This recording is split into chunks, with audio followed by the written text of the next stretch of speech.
In the last class, we were discussing about the properties of impulse response of an LTI continuous time and discrete time system.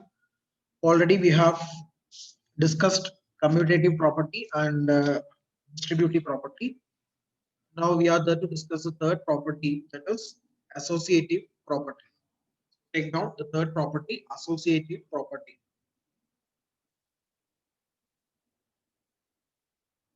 Associative property.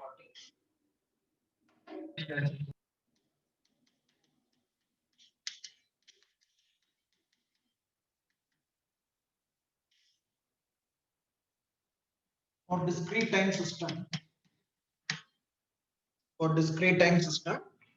this property can be stated as follows: x of n convolved within bracket you are having h1 of n convolved h2 of n is equivalent to x1 of n convolved h1 of n, then followed by h2 of n. This is a way of representing the associative property.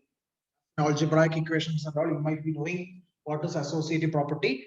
X into y multiplies z is equal to x multiply y whole multiplies z. Same wise we have h1 of n and h2 of n within the bracket initially, and then convolved by x of n. It is equivalent to x1 of n convolution h1 of n, and then you can perform convolution with h2 of n. So how you can represent this in a block diagram manner? As far as the left hand side of this equation is concerned, you are having a system having an impulse response h1 of n star h2 of n, right? So to the system we are giving x of n as your input and you have taken your output y of n, correct? This is with respect to your left hand side of the property. Now if you apply your associative property, can you tell me how you can modify this block diagram? Can anybody tell me how you can modify the block diagram?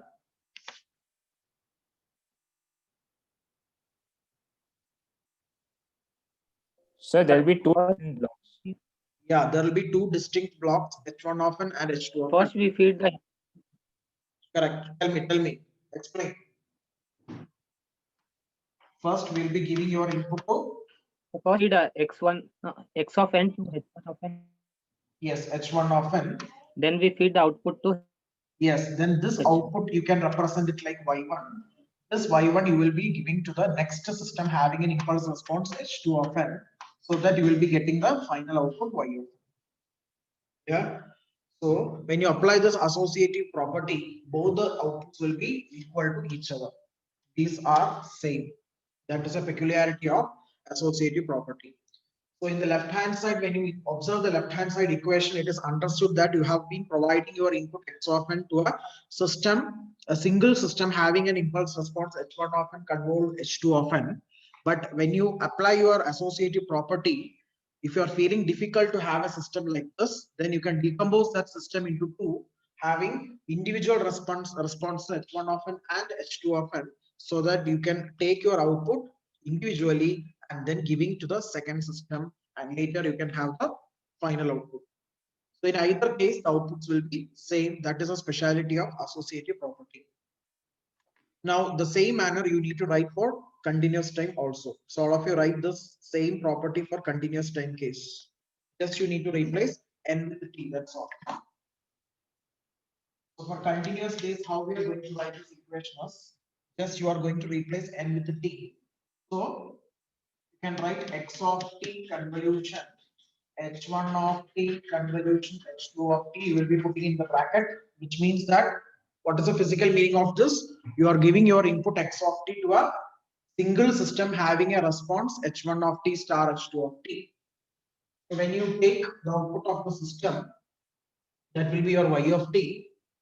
And this y of t you can generate in another aspect after applying the associative property. That will be going like this. There is x of t star h1 of t. You will be putting in one bracket, then convolve h2 of t. Clear? So this is the representation of associative property in continuous time domain, which is the third property. So we have three properties for a impulse response representation of an LTI system. One was distributive. Then second one was associative. One more is what is it? Yeah, commutative. So commutative, distributive, and associative. Now coming to the fourth one, memoryless.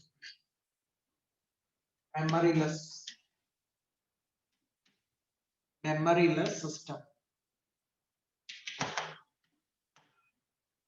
So in the earlier classes, I taught you how to find whether a system is memoryless or not. If the output of the system is depending only on the present input, then it is called memoryless. If it is depending on the past inputs, then you can say that it is having memory. So that is only by observing your input and output combinations, right? To check the property of the system, always you need your output as well as your input. There should be some relation between your input and output. Then you will be putting the time instance and later you will be checking whether the system is memory or memoryless. But now I am telling how you can check a system's memory with respect to your h of t or h of n. Understood? How you are going to check the memory property of the system. Memory property of the system using h of t or h of n. What is h of t and h of n? It is called as impulse response of a system. If it is a continuous time system, it is called h of t. If it is a discrete time system, it is called as h of n. So what is the advantage of checking like this? Can anybody tell? By using h of t and h of n, you can have a checking over a system whether that system is having a memory or not. So why you want to go for this rather than going for the previous cases what you have studied earlier? That is confining a relation between x of t and h of t. Then you will be putting some inputs time to x of t, and where you will be checking whether your output depends on present input alone or not. Like that, there is a way. Already you have done the CIE exam also. That is one way of checking whether a system is having memory or not. But now I am teaching, depending on the impulse response, you will be able to check whether a system is having memory or not. And why you want to go for this particular method, can anybody tell?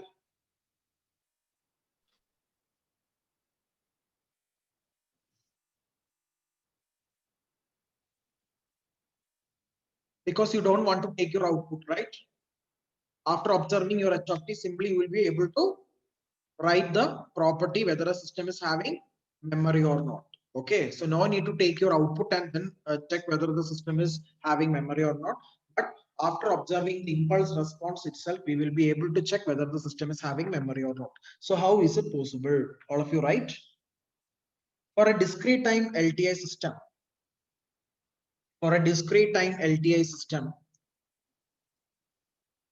only if h of n equal to 0, only if h of n is equal to 0 for n greater than or sorry for n not equal to 0, for n not equal to 0,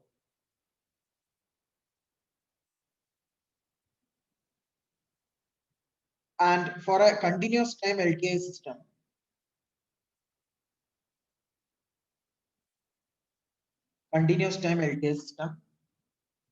h of t is equal to 0 for t greater than or equal to 0, then we can say that the system is a memoryless system.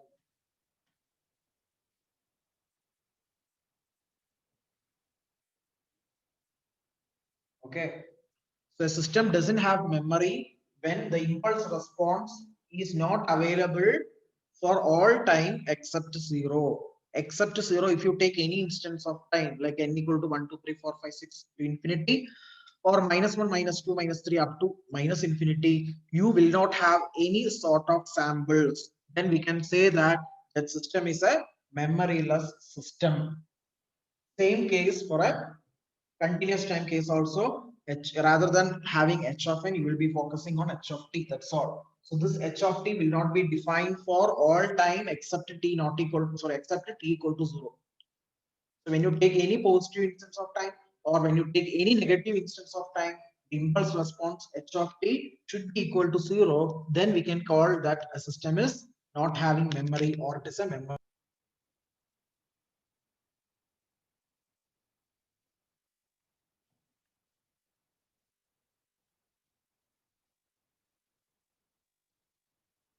Yeah. So can you draw an example how to show a system is having memory or not by plotting your h of t? All of you plot h of t or h of n. So when you plot h of n and it is having value only at n equal to 0. So for example, if it's having an amplitude 4 at n equal to 0 and it doesn't have any values on negative or positive instance of time, then by observing this, can you tell me whether the system is a memoryless or memory system?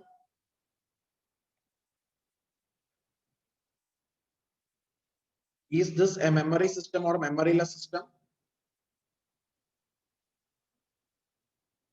As per the definition, tell me. Sir, it's a memory-less system. Yes. It is a memoryless system because you know that its impulse response doesn't exist except at n equal to 0. Only you are having some values at n equal to 0. For all other times, there is no value or there is no signals present. Therefore, it is called a memoryless system. Now, I'm having like this h of t. Can you tell me, is this particular system is having memory or not?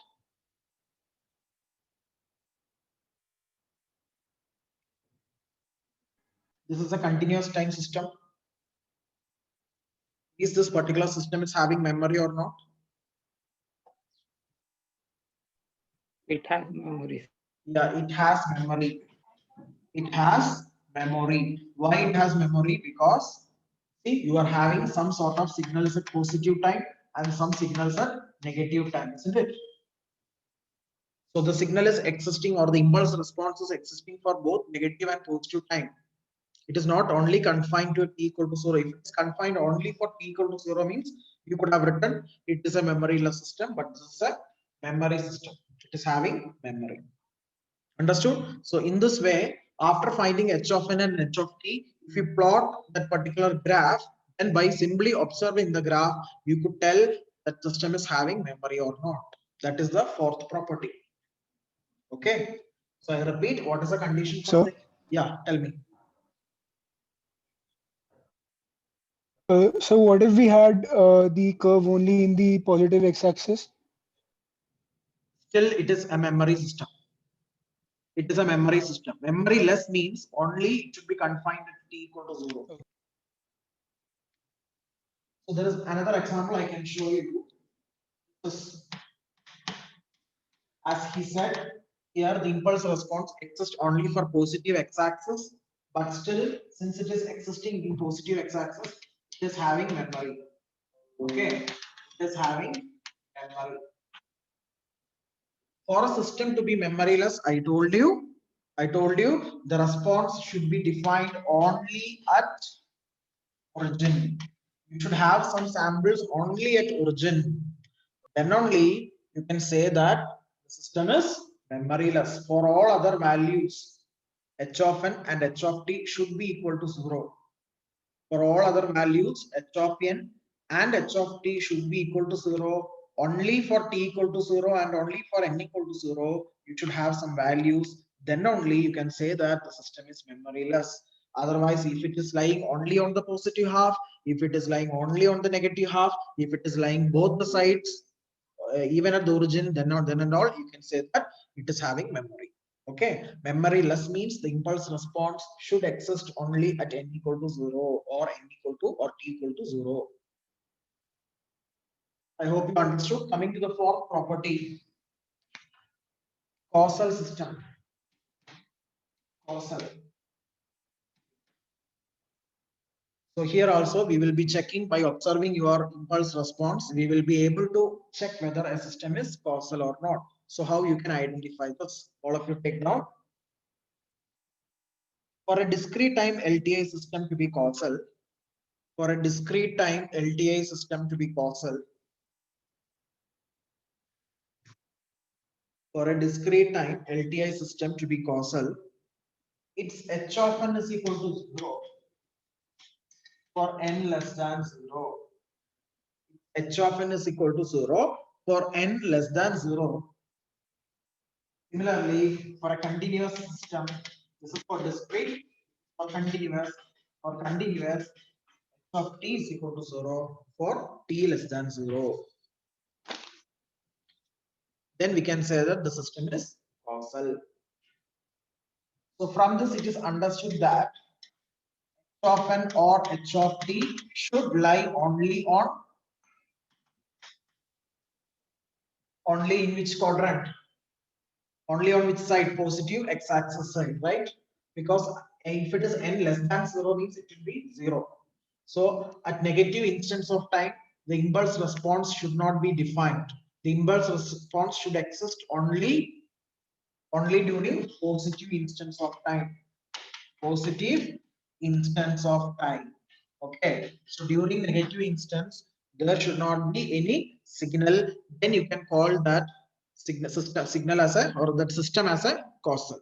Okay, it is not signal. This is confined towards system. Okay, so we can try to predict whether a system is causal or not by simply observing its pattern of impulse response.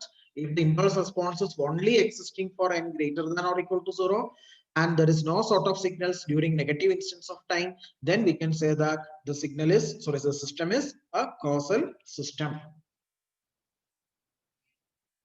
So I will draw one graph. You need to tell me whether the system is causal or not.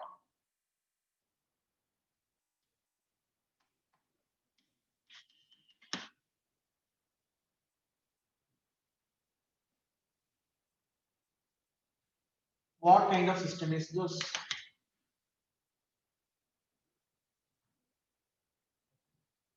What kind of system is this?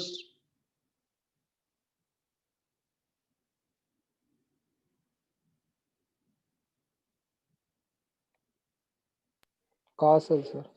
It is a causal system because it exists only for positive instance of time. But when I plot like this, when I plot my impulse response like this, it is understood that it is existing for negative instance of time as well as positive instance of time. Therefore, it is a non-causal system. My requirement for causality should be, it is defined only for 0 as well as positive. 0 is also fine. Okay, 0 is also fine. It should not lie on negative half. That's the thing. It should not lie on the negative half. If I plot h of n like this,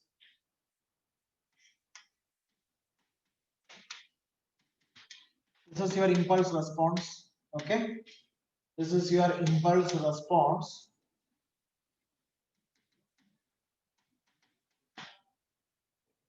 Which I have plotted for a discrete time system as an example. So I need to check by observing this whether it is causal or not. Since it is existing, h of n is existing only for n greater than or equal to 0, the system can be considered as a causal because there is no samples available in the negative instance of time. You are not having any kind of samples available in the negative instance of time. So this can be called as a causal system. So even if the signal lies in positive half also, that is fine. I mean, for 0 also it is fine. Positive also it is fine, but not towards the negative. Understood? Only on 0 also it is fine because it is not coming to the negative. Whenever it is coming towards negative, then only you can call it as a non-causal. If the signal is defined only for 0, it is causal. If the signal is defined only for positive instance of time, that is also causal. If the signal is defined for both 0 as well as positive time, that is also causal. But if it is defined negative only for negative, it is non-causal. If it is defined for both positive negative, it is also non-causal. So whenever there occurs a term having negative instance of time, then we can call that system as a correct. Any doubts you have?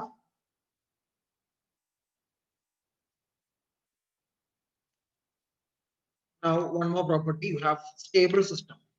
So as of now, we had 5 properties: associative property, commutative property, distributive property. Then by observing the impulse response, whatever you have plotted, you will be able to predict what kind of system is this, whether it is a memory or memoryless system. Fifth one, whether it is a causal or non-causal system. And last one, stable or non-stable system or unstable system. Next property, sixth property, stable means by observing h of t, you will be able to check whether a system is stable or not.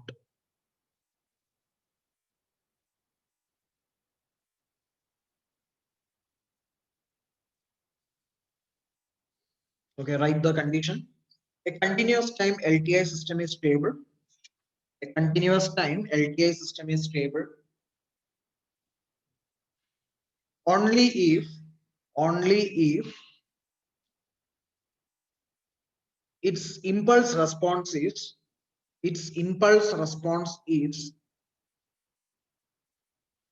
absolutely integrable. Impulse response is absolutely integrable. This is for continuous time system. I explained the point.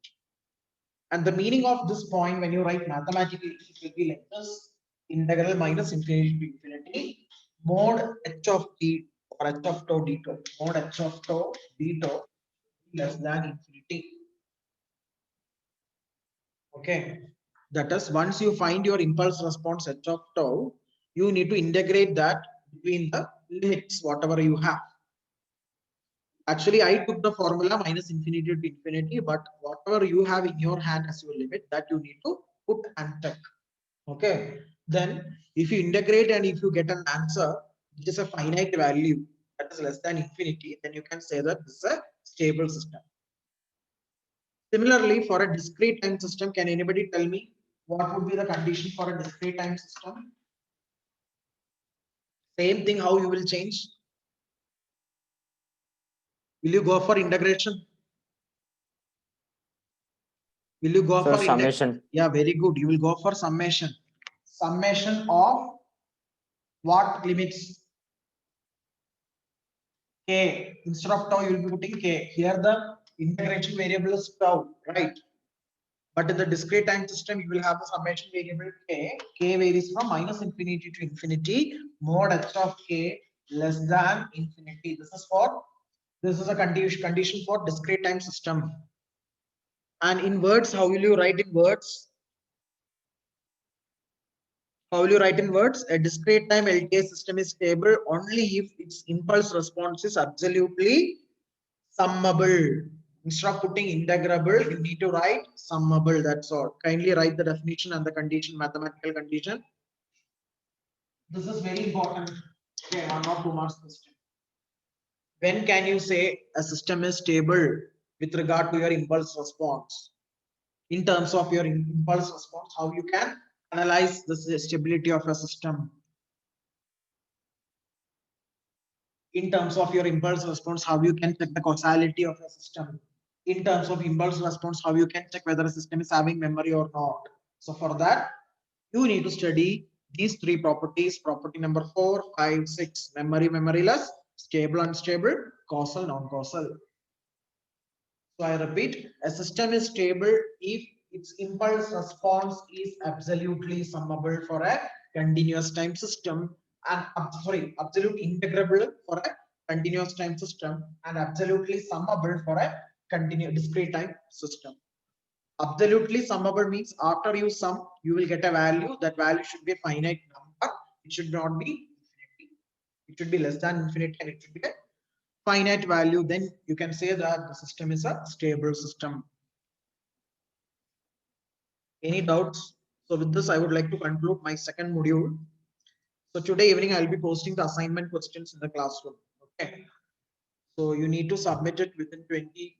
Today is what is the date today? 12th, right? Yeah, you need to submit it before 17, on or before 17. Okay. 3 sets I have mentioned. So according to your USN, you need to take the set. According to the last number of USN, I'll be mentioning in the comment. Okay. So according to the last number of your USN, you need to take the corresponding sets and write your, sincerely, you need to write your assignment and then upload it in the classroom. It is a compulsory assignment. Okay. 7.5 marks.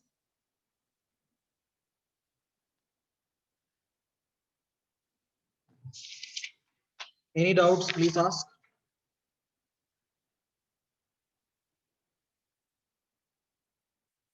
So I'll be moving to the next module. Module number 3. So students, kindly tell me, what did you studied in module 1 and 2? Can you refresh? In module 1, you have studied signals, right? Different classification of signals and how to plot the signal, how to plot each signals and the kinds of elementary signals. Correct. In module 2, you have studied different types of systems: linear, non-linear, time variant and invariant, causal, non-causal, stable, unstable, all these systems. Okay. Then apart from that, you have studied convolution sum and convolution integral. That is the procedures how to find the output of a system when your input and impulse response is being provided. So you know how to find the output of a system now. If your x of t and h of t is given, or x of n and h of n is given, whatever it may be. Depending on that, you will go for convolution sum or you will go for convolution integral. All those you have studied in module 1 and 2. I repeat, in module 1, you have concentrated on signals, classification of signals, how to plot the signals and various operations on signals like addition, multiplication, subtraction, then amplitude scaling, time shifting, time scaling, time reversal, those things.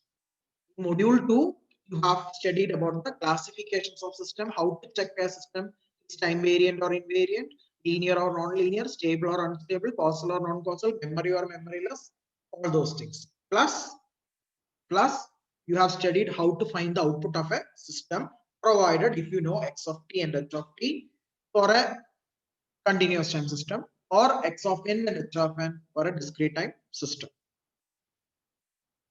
Okay. Now in module 3, you will be studying to solve an equation. So you might be asking me why we need to solve an equation. All those we have studied in 10th standard and 12th standard, like linear equations, differential equations and all, right? So here we will be trying to find the output of a system if already the predetermined relation of input and output is known. Okay. In second module, you don't know the relation between x of t and y of t. Correct? How the system is working over the input, that you don't know in second module. Simply you have h of t with you and simply you have x of t with you. By performing convolution integral, you will be finding y of t there. But now you know how a system works. You know how a system works. Means the task performed by the system is already known to you. Correct? Or there is an exact relation between your input and output that is known to you. The relationship between input and output of a system is already given to you or already known to you. So with this known relation, you should be able to find the output of the system for any arbitrary given input. Understood? I will give you an example. You tell me. This is the amplifier that I am giving. This is in a system. Okay. I am having a 5-volt peak-to-peak sine wave. I am having a 5-volt peak-to-peak sine wave, and the gain of the amplifier is 5. So this is the task performed by the system. Gain is nothing but your output by input, right? Gain is equal to output by input. So what is your output? Don't take down these things and all. I'm just telling how a system works. Output is equal to input into gain. Output is equal to input into gain. So tell me what is the output of the system? Tell me what is the output of the system?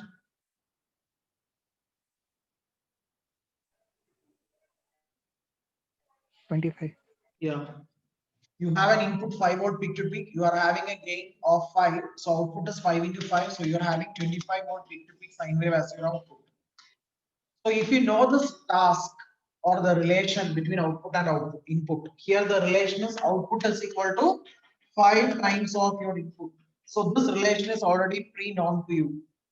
So once you know this relation, for any input you can have your output. So if you change, if I change 6 as your input, of course you will tell 6 into 5, 30 is your output. If I make 7 volt as your input, you will be telling 35 as your output, right? Why you are not, why you are doing like this? Because you already know the task performed by the amplifier. You know that amplifier's gain is 5. So the amplifier will multiply that 5, that quantity 5 with any input, whatever we are giving to it. Isn't it? That is why you got all these outputs.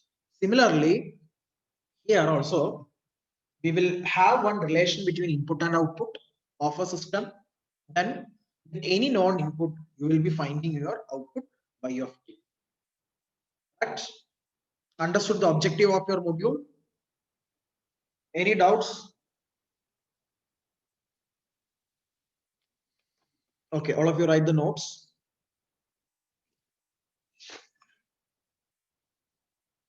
Differential and difference equation. Topic: differential and difference equation. Differential and difference equation. Differential and difference equation. Representation. Difference equation. Representation for LTI system. For LTI system. So we are focusing on LTI system, means linear time invariant system. So if you take any LTI system, always there exists a relation between your output and input. So that relation between your input and output, you can represent it in the form of equation. So we have two types of equations. One is your differential equation, and second one is difference equation. Obviously, for continuous time system, we will be going for differential equation. No doubt. For a continuous system, we will be taking differential equation representation. In order to represent the relation between the input and output, we will go for differential equation. For a discrete time system, we will be going for difference equation. That is a difference. For discrete time system, the input and output is related by difference. For a continuous time system, the input and output is related by differential. So first, subheading, differential equation representation. So in this module, we will be dealing with both the kinds of equations and solving the equations. What do you mean by solving the equations? Tell me, what do you mean by solving the equations?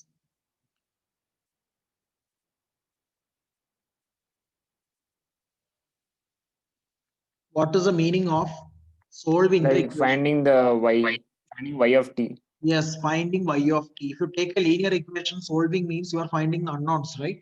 Here, what is unknown? Unknown is nothing but the output of the system, that is y of t or y of n. So we are there to find the output of the system y of t or y of n from this differential equation and difference equation by using some methods, correct? First, we will be taking the differential equation. Differential equation representation for continuous time LTI system. Differential equation representation for continuous time LTI system. Differential equation representation for continuous time LTI system. Take the notes. The general form of a linear constant, the general form of a linear constant coefficient, differential equation is, I repeat, the general form of a linear constant coefficient differential equation is sigma k varies from 0 to n. Sigma k varies from 0 to capital N.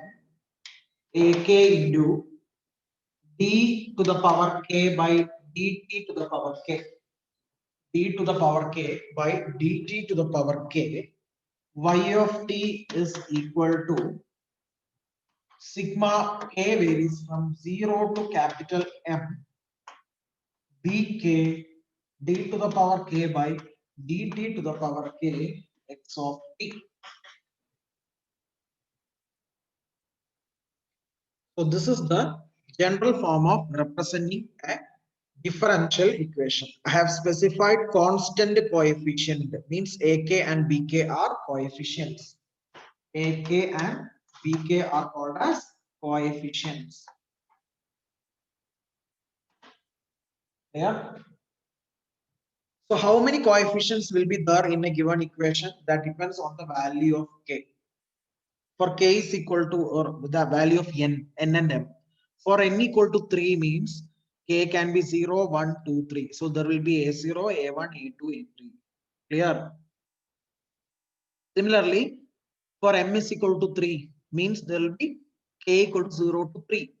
Means there will be B0, B1, B2, B3. So like that, how many number of terms? That is A, N and M. Number of terms connecting with y of t, that's n. The number of terms connecting with x of t is m. Actually, there will be n plus 1 terms, right? If n is 3 means k equal to 0 to 3 means there will be 4 terms. Similarly, in the right hand side, if m equal to 3 means k equal to 0 to 3, that is 4 terms. So like that, this n and m is nothing but the order of the differential equation. Take down n and m. They are the order of the differential equation. I'll take n as the order, not m, because n is associated with output, right? Left hand side, it is output. So n is the order of the differential equation. So if you take any differential equation, you will have y of t as your output and x of t as the input. Then n is called as order of the differential equation. A and bk are called as coefficients. And how many number of coefficients will be there? There will be n plus 1 number of AKs and m plus 1 number of BKs. So within 1 minute, this meeting will end.